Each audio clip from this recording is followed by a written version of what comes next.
Halo, perkenalkan nama saya Pavita Rania Adelina dari Binus University, jurusan Computer Science. Hari ini saya akan membahas hasil proyek kami yang dipelajari secara mendalam nih, mengenai kesetaraan peran antara suami dan istri dalam pekerjaan formal dan non-formal di rumah tangga. Indonesia nih telah mencapai kemajuan dalam meningkatkan partisipasi perempuan di sektor formal. Mantap gak sih itu?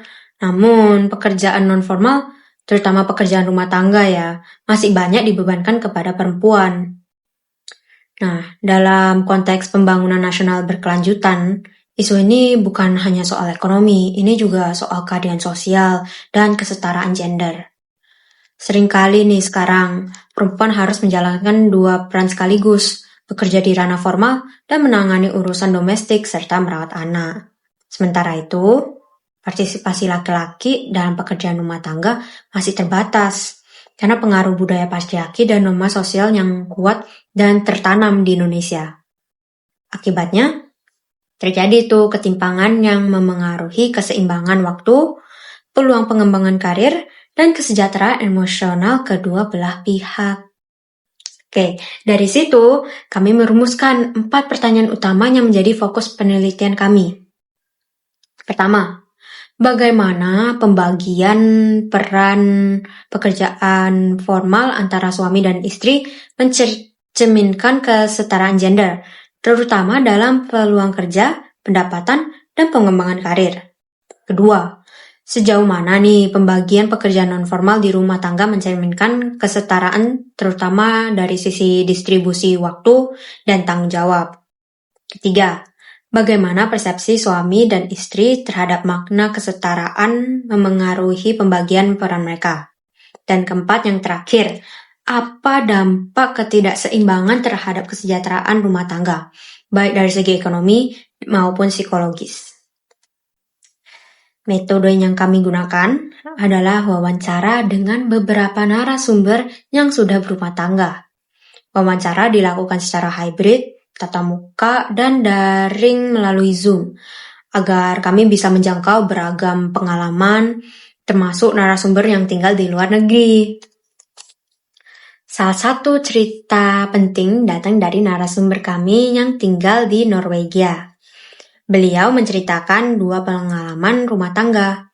Pernikahan pertamanya yang lebih tradisional, dan pernikahan keduanya yang cenderung modern dan egaliter. Pada pernikahan pertama, meski istri juga bekerja untuk menghidupi keluarga, pekerjaan rumah tetap dibebankan sepenuhnya kepada dia. Suami punya waktu luang setelah kerja dan kontribusinya ya cuma minim urusan rumah ya untuk perempuannya gitu. Namun pada pernikahan kedua nih, pembagian tugas dilakukan berdasarkan waktu, kemampuan, dan kebutuhan bersama, bukan semata mengikuti tradisi. Mereka bekerja secara fleksibel, saling menggantikan salah satu waktu mereka sibuk, dan mencari solusi praktis ketika lelah, misalnya membeli makanan daripada memaksa seseorang untuk memasak. Secara umum, dari wawancara kelompok kami, banyak pasangan menunjukkan pembagian peran yang relatif adil.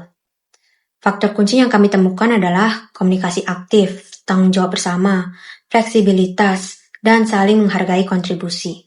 Mereka juga menjaga keharmonisan lewat quality time ketika waktu memungkinkan. Dari percakapan tersebut, muncul nih beberapa solusi praktis yang bisa diterapkan. Ini juga dibantu sama narasumber yang sudah mendapatkan kesetaraan di keluarganya. Pertama, membangun komunikasi efektif. Pasangan perlu terbuka menyampaikan kebutuhan, beban, dan batasan masing-masing. Kedua, menentukan pembagian tugas berdasarkan waktu dan kemampuan, bukan angka 50-50 yang kaku. Ketiga, menumbuhkan budaya apresiasi, menghargai usaha pasangan sekecil apapun. Keempat, fleksibilitas dalam praktik sehari-hari. Saling bantu saat salah satu sedang sangat sibuk atau kelelahan. Kelima, edukasi dan perubahan norma sosial jangka panjang agar kesetaraan jadi bagian dari praktik budaya, bukan sekadar pilihan individu. Kesimpulannya nih dari analisis kami, yang diteliti, pembagian peran sudah cukup setara. Namun penting dicatat, temuan ini tidak otomatis berlaku untuk seluruh keluarga di Indonesia. Masih banyak nih rumah tangga yang berhadapan dengan ketimpangan ini, di mana perempuan memikul beban ganda dan partisipasi laki-laki dalam pekerjaan domestik terbatas karena norma sosial. Nilai-nilai Pancasila, khususnya sila kedua tentang kemanusiaan yang adil dan beradab, dan sila kelima tentang keadilan sosial bagi seluruh rakyat, menawarkan landasan moral untuk mendorong perubahan ini. Nah, juga dari narasumber kami, juga muncul harapan bahwa dengan kesadaran bersama, perubahan pola pikir, kesetaraan dapat berkembang lebih luas di masyarakat. Oke, secara pribadi ya, proyek ini sangat membuka mata saya. Saya menyadari bahwa kesetaraan gender bukan sekadar pembagian tugas, melainkan soal kemanusiaan, keadilan, dan saling menghargai. Prinsipnya juga diajarkan Pancasila loh. Proses wawancara dan analisis mengajarkan saya melihat isu ini dari berbagai perspektif. Norma budaya, persepsi masyarakat, hingga faktor ekonomi. Saya juga belajar pentingnya kerja di tim. Kita harus berbagi peran, selalu mendengarkan, dan selalu menghargai kontribusi masing-masing anggota agar menghasilkan analisis yang komprehensif. Yang paling penting, perubahan kecil di rumah tangga, komunikasi, fleksibilitas, apresiasi, bisa menjadi langkah besar menuju masyarakat yang lebih adil.